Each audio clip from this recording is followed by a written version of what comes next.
Kanina pa ako nag-aantay dito eh.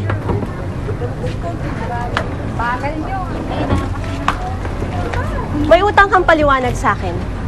Mapit ka nga. Mamaya na lamang ako magigip. Huwag niyo akong harangan, nagmamadali ako. Pag sinabi kong lumapit ka, lalapit ka!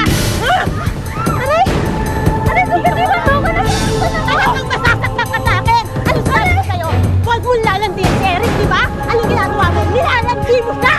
Hindi totoo yan! Sinungaling! Si Eric ang aking Prince Charming! Nakakalbuhin kita! Malandi ka! Wala akong sala sa'yo! Tigilan mo na ako! Nakakalbuhin kitang lukarit ka hanggat hindi mo nilalayan si Eric! Sayong-sayo na si Eric, hindi ko naman siya inaangkin! Hayop ka? Ha? Akin lang talaga si Eric! Hayop ka!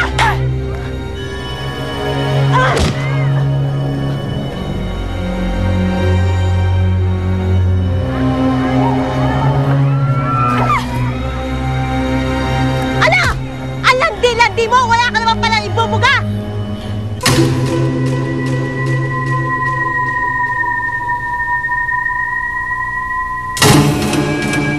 Ikaw bang naghahanap ni Griselda? Oo, ma'am. Dodoblehin ko ang bayad sa'yo ni Andy.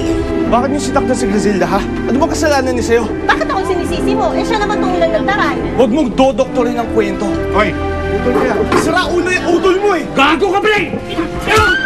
Ako din ang mga yan sa tambakan. Kagustuhan ba to ni Cinderella?